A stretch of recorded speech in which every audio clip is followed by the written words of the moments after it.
Akshay Singh and in today's video I am gonna tell you all कि कैसे आप easily अपने math start LR quantitative aptitude भी कहते हैं जिस सब्जेक्ट को हमारे मतलब सीए फाउंडेशन पेपर नंबर 3 में इजीली स्कोर कर सकते हैं 60+ मार्क्स। मैंने खुद इस स्ट्रैटेजी से 80 मार्क्स स्कोर करे थे अपने क्वांटिटेटिव एप्टीट्यूड में जब मेरा एग्जाम था सीए फाउंडेशन में पेपर नंबर 3 का।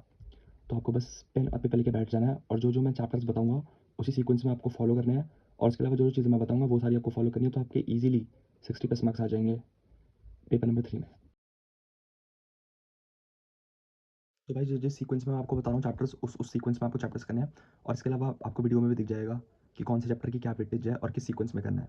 सबसे पहले आपको क्वांटिटेटिव एप्टीट्यूड जो है पेपर नंबर 3 में उसमें सबसे पहले आपको उठाना है logical reasoning. Logical reasoning easily 20 marks का है और इसमें काफ़ी ईजी चैप्टर्स हैं। Number series, direction sense test, sitting arrangements, blood relations, syllogism, ये सारे ईजी चैप्टर्स हैं। अगर आपने ये कर लिया तो आप इजीली 20 मार्क्स की तैयारी आपकी हो जाएगी। सबसे पहले आपको यही उठाना है, सबसे पहले आपको लॉजिकल रीजनिंग खत्म करनी है। इससे आपको कॉन्फिडेंस भी आएगा बहुत ज़्यादा कि आपकी 20 मार्क्स की कवरेज हो चुकी है। और जब मेरे अटेंडमेंट पेपर आया था तो मैंने ये जो 20 मार्क्स की जो मेरी एलआर आई थी मैंने 20 के 20 क्वेश्चन कर लिए थे और मुश्किल से मेरा 1-2 गलत होंगे इसमें, तो इससे ज़्यादा हार्ड क्वेश्चन भी सेट नहीं होते। तो आप सबसे पहले लॉजिकल रीजनिंग कंप्लीट करिए अपनी। उसके बाद आपको डायरेक्टली जाना है स्टैटिस्टिक्स पे।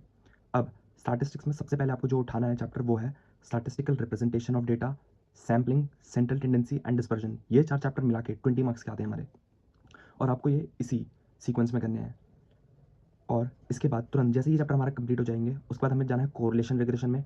ये मार्क्स एवरेज 7 मार्क्स का आता है। हमने जितने भी चैप्टर्स हैं उनकी एवरेज वेटेज दे रखी है। और इसके बाद तीसरे नंबर पे जो हमें स्टार्ट्स में चैप्टर कंप्लीट करना है वो है इंडेक्स नंबर्स। इंडेक्स नंबर्स भी काफ़ी ईजी चैप्टर है। इसमें हमारे 5 मेथड्स कुछ हैं, उनको कंप्लीट करना है तो वहीं से क्वेश्चन मोस्टली बनते हैं, तो ये भी आपको इंडेक्स नंबर करना है। उसके बाद फिर प्रोबेबिलिटी और थ्योरेटिकल डिस्ट्रीब्यूशन जो कि 6 मार्क्स का है, उसके बाद आपको उठाना ही है। प्रोबेबिलिटी और थ्योरेटिकल डिस्ट्रीब्यूशन बहुत बच्चे छोड़ के जाते हैं, लेकिन मैं आपको रिकमेंड करूँगा कि आप 100% कवरेज करिए अपने पेपर के लिए, क्योंकि प्रोबेबिलिटी और थ्योरेटिकल डिस्ट्रीब्यूशन में से बहुत बार बहुत ही ईजी क्वेश्चन आते हैं, बहुत ही ज़्यादा ईजी क्वेश्चन। तो आपकी ये वेटेज जो है पूरी कंप्लीट हो जाएगी स्टार्ट्स की। इसके बाद हमारा अगला जो सेक्शन है बिजनेस मैथमेटिक्स का, आपको वो उठाना है सबसे पहले। उसमें जो चैप्टर आपको सबसे पहले करना है वो है time value of money. Mathematics of finance नाम से चैप्टर है आपकी बुक में। ये एवरेज 13 मार्क्स का है। मतलब क्वांटिटेटिव एप्टीट्यूड में लॉजिकल रीजनिंग, स्टैट्स और अगर टाइम वैल्यू ऑफ मनी कर लिया तो यही करके आप देखोगे कि आपके 70 मार्क्स की कवरेज पूरी हो रखी है। तो ये चैप्टर जो है बहुत ही ज़्यादा इंपॉर्टेंट हो जाते हैं आपके एग्जाम परस्पेक्टिव से।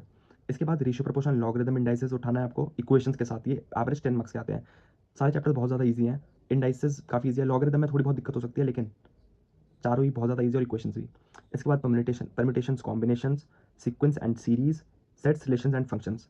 अब जो हमारे बाकी जो बचे हुए कुछ चैप्टर हैं जैसे कि डेरिवेटिव्स वाले और इंटीग्रेशन वाले, उनको आप छोड़ के जा सकते हैं। मेरी रिकमेंडेशन ये है कि आप उन्हें छोड़ के चले जाओ, क्योंकि उनमें कंटेंट काफ़ी ज़्यादा है और मार्क्स बहुत ही कम के आते हैं। वो मैंने पर्सनली छोड़ के गया था, मैं अपने जब मेरा पेपर नंबर 3 देने गया था मैं सी फाउंडेशन का, तब मैं छोड़ के गया था वो, और उसमें से मुश्किल से 4 नंबर का आया था बस।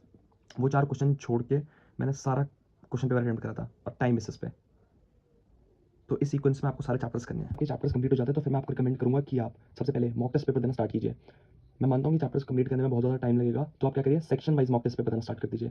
जैसे ही आपका स्टैटिस्टिक्स का पोर्शन खत्म हो जाता है और लॉजिकल रीजनिंग का पोर्शन खत्म हो जाता है तो आप सेक्शन वाइज लॉजिकल रीजनिंग और स्टैटिस्टिक्स के मॉक टेस्ट पेपर सॉल्व कर देना चाहिए। सपोज करिए आपने कोई सा भी मॉक टेस्ट पेपर स्टार्ट करा, उसमें आपका सबसे पहले लॉजिकल रीजनिंग खत्म हो रखा है, तो आप 24 मिनट्स का टाइमर लगा के 20 नंबर का जो हमारा लॉजिकल रीजनिंग का सेक्शन है उसको कंप्लीट करने की कोशिश करिए। इससे आप एग्जाम टाइम पे बहुत ही अच्छी पोजीशन पे खड़े होंगे। और इसके अलावा जैसे ही आपका स्टैटिस्टिक्स खत्म होगा तो आप स्टैटिस्टिक्स का सेक्शन वाइज टेस्ट दीजिए। उसके बाद जैसे ही आपका बिजनेस मैथमेटिक्स खत्म होगा तो आप बिजनेस मैथमेटिक्स का सेक्शन वाइज टेस्ट दीजिए।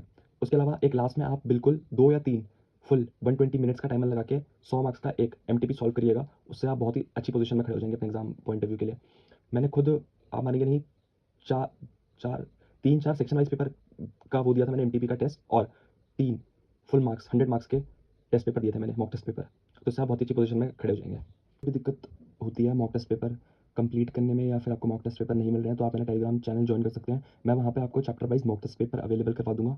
और इसके अलावा जो जो हमारे लिए इंपॉर्टेंट वीडियोज़ होगी या इंपॉर्टेंट टॉपिक्स होंगे मैं वहाँ पे उसका लिंक शेयर कर दूंगा वीडियो वाइज, आप वहाँ से कवर कर सकते हैं। और इसके अलावा हमारे एक आकाश अग्रवाल सर हैं जिनकी मॉक टेस्ट पेपर सीरीज़ है, उसको ज़रूर देखिए आप। जब भी आपको मॉक टेस्ट पेपर कंप्लीट करने हो तो आप उस टाइम पे सबसे पहले आकाश अग्रवाल सर की वीडियो देखिए, आपको लिंक डिस्क्रिप्शन में मिल जाएगा। Thank you.